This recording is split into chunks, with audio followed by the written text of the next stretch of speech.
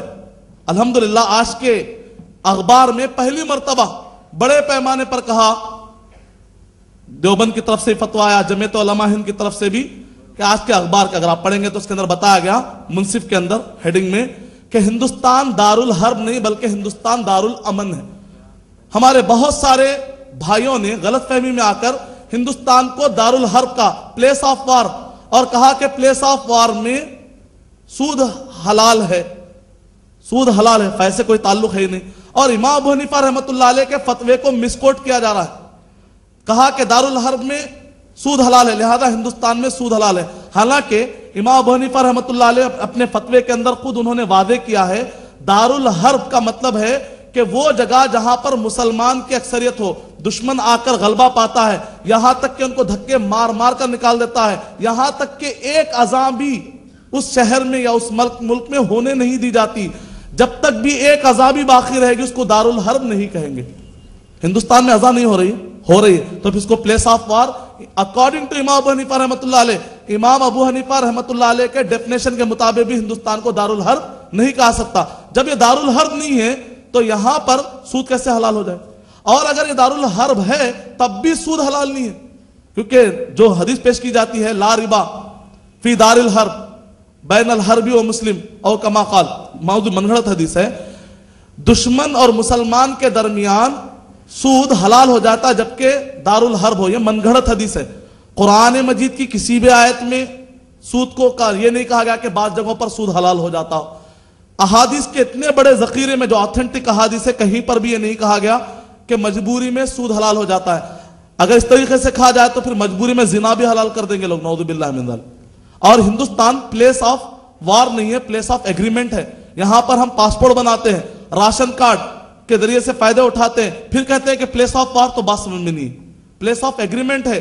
Passport بنانا، ration card نکالنا، sign کرنا اس بات کی دلیل ہے کہ ہم یہاں کے قوانین کو مانتے ہیں. سورہ مائدہ سورہ نمبر 5 کے آیت نمبر 1 میں اللہ سبحانہ وتعالی ارشاد فرما رہے ہیں یا ایھا الذین آمنوا اوفوا بالعقود، اے وہ لوگوں جو ایمان لائے ہو ایگریمنٹ کو پورا کرو. سورہ بنی اسرائیل سورہ نمبر 17 کے آیت نمبر 32 میں اللہ سبحانہ وتعالی کریں وَأَوْفُوا بِالْعَهْدِ إِنَّ الْعَهْدَ كَانَ مَسْئُولًا، عہدوں کو پورا کرو کیونکہ عہد قیامت کے دن پوچھا جائے گا. تو ہندوستان کے اندر ہم سارے کے سارے معاہدہ کر کے رہ رہے ہیں. صحیح بخاری والیوم نمبر 9 حدیث نمبر 49 نبی اکرم صلی اللہ علیہ وسلم نے ارشاد فرمایا من قتل معاہدا لم یری رائحۃ الجنہ، جس نے کسی بھی معصوم مسلمان ہو چاہے غیر مسلم ہو، جس نے کسی بھی معصوم معاہد ایگریمنٹ کرنے والے کی جان لے لی وہ جنت کی خوشبو تک بھی نہیں سنیں گے. امید کہ آپ کا جواب مکمل ہو. جزاک اللہ خیر. اگلا سوال ہم پیپر سے لیں گے. وعلیکم السلام ورحمۃ اللہ وبرکاتہ. دور حاضر میں مسلم نوجوان MBA اور BBM جیسے کورسز کر رہے ہیں. ظاہر ہے کہ یہ کورسز تجارت سے جڑے ہوئے ہیں، چنانچہ ان کو انشورنس کمپنیوں میں، فائنانس کمپنیوں میں اور بینکوں میں اور شراب کی کمپنیوں میں روزگار کے زیادہ موقع مہیا ہیں. یہ کہاں تک صحیح اور درست ہے بیان فرمائیے. اور ہماری درخواست ہے کہ اس کے علاوہ اور کون سی کمپنیوں میں ہم روزگار تلاش کریں، آگاہ فرمائیے. اللہ جزا خیر دے. وعلیکم السلام ورحمۃ اللہ وبرکاتہ. بہت اچھا سوال ہے. بہت سارے ہمارے بھائی مارکیٹنگ ڈپارٹمنٹ سے جڑ رہے، business relation management, PR maintain کرنا. MBA اور BBM نہیں کرنے والے بھی، BCom کرنے والے بھی آہستہ آہستہ پہلے اسمال لیول پر کام کرتے پھر اس کے بعد سینئر وہ مارکیٹنگ کرنے والے بن جاتے ہیں. یعنی کہ الحمدللہ آج کے دور میں مارکیٹنگ خود ایک بہترین روزگار بن چکا ہے. بلکہ یہاں تک کہا جاتا ہے دنیا کے ہر بزنس کے اندر انفلیشن آئے گا، پریشانی آئے گی،